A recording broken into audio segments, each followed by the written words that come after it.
all this space. I could learn here, or here, or here, or here, or here, or here. You guys get the point.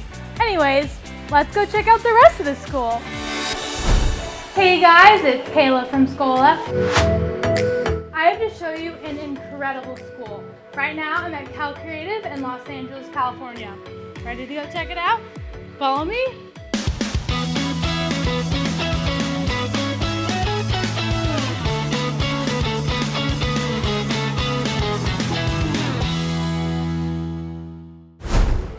So I'm joined today by Dr. Lee.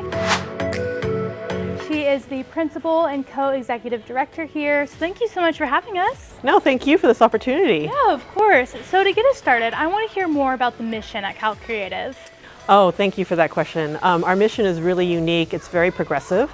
Our mission is talking about helping not just the students, but also us as adults and the families, being able to transform ourselves and the world through inquiry, innovation, and interconnectedness. And that last word, interconnectedness, is really the heart of that mission statement, because we try to interconnect as people to learning, people to the world, people to the environment. So our model is very interdisciplinary, and no one core subject sits by itself. We try to make it a very holistic learning experience. Yeah, well, I loved that. When I was just looking at your classrooms, it was almost that I didn't even know what class it was, what they were learning, because there were so many different things going on. If they were using art to learn about history, or they were using, music to learn about math, and that is exactly what you're talking about. You don't want to have these separated subjects. That interdisciplinary focus just makes you guys so special. Oh, thank you. It is true, because life is not segregated, right?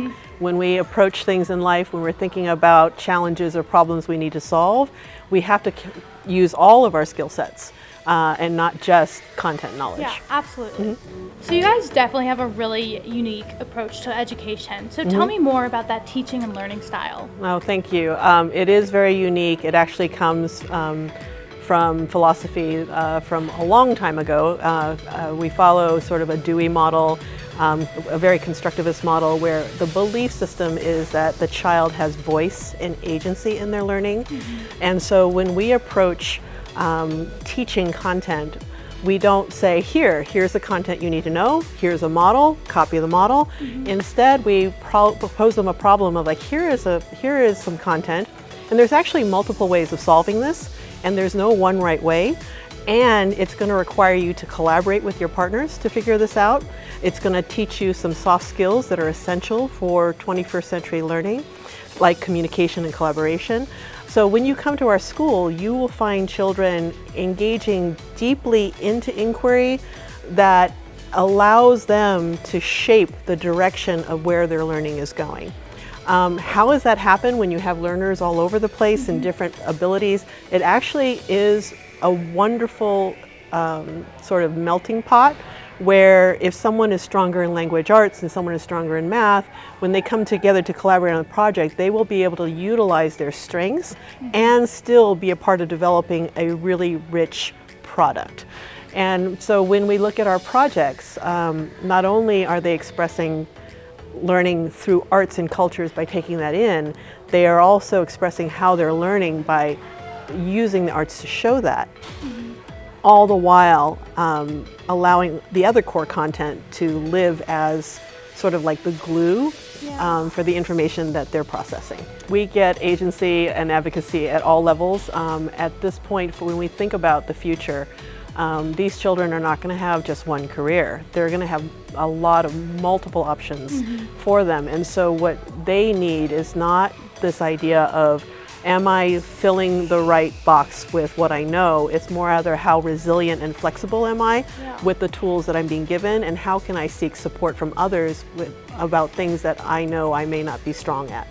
So that we're preparing them for, it's a whole child education, a whole person education, with the forethought of how do we help them be adaptable in such a much more complex society that's that has been evolving in society for us. That's so important. I love that you guys are doing that. Thank you.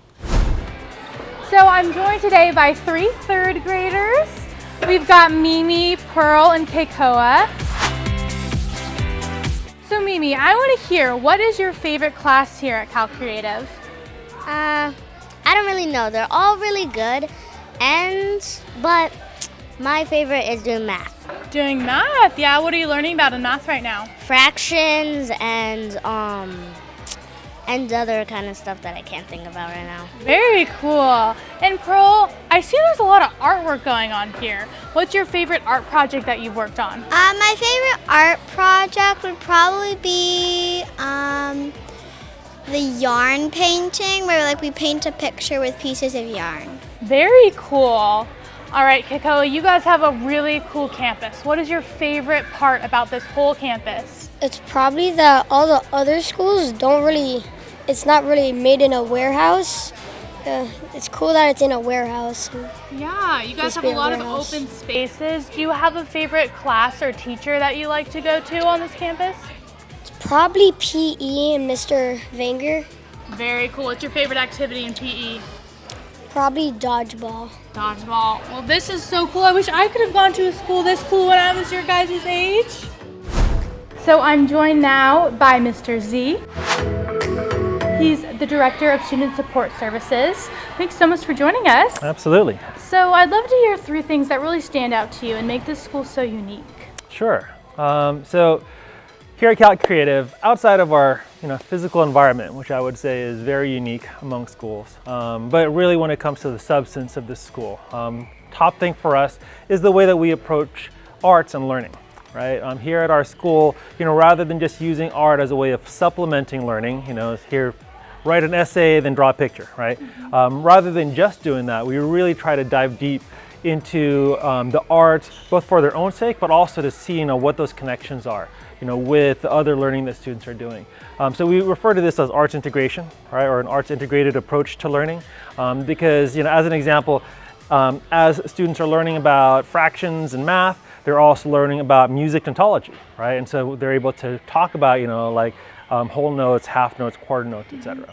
So that's one of the big things, right? And it's really a great way of engaging students, in their learning and being able to use those different parts of their brain, not just, as an inroad, but also, as they're expressing and being able to articulate what it is that they've learned, if they're able to do that through the arts as well, and all better.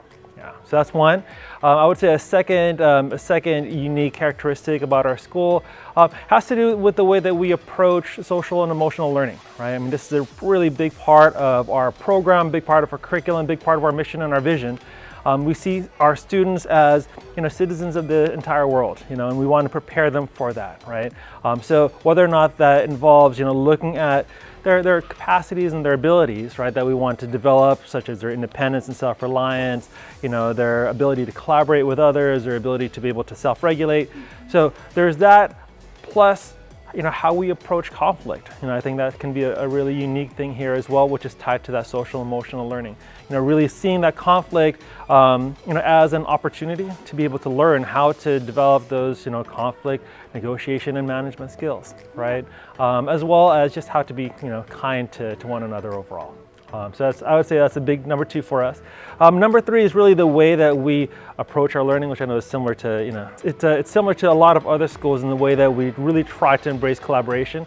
But here we try to take a social constructivist approach to learning, right? We see learning, this is a social activity, right? Just like with many other, human activities here, doing it in a way where, where kids see themselves as part of a group and contributing to a bigger whole, right? Or if they're talking about the things that they're learning about and they're creating things together, that really helps the content to sink in. It helps them to engage in it in a much deeper way.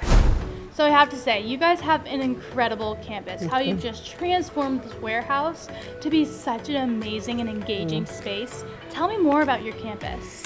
Well, thank you. I think we actually have 2 campuses.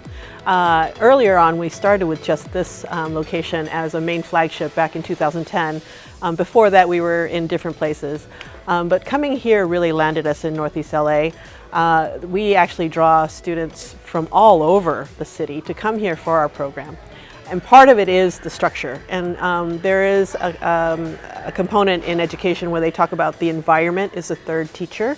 And it really is a third teacher because of the open concept. It allows for a lot of flexibility for the teachers to create different learning environments. It allows us to create different areas of foci as well for the students if needed. The open-endedness of it goes back to that word in our mission statement, interconnectedness.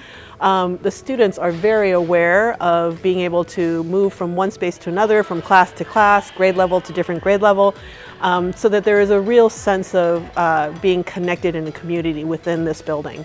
Our other site is actually a really quaint little boutique site for our TK through first graders. It only has 7 classrooms, and it's a very contained small model because those students need more focus on their own development before coming into a large place like this. The community is an amazing one. We actually are very high in the diversity index. We are more heterogeneous than most schools in the area.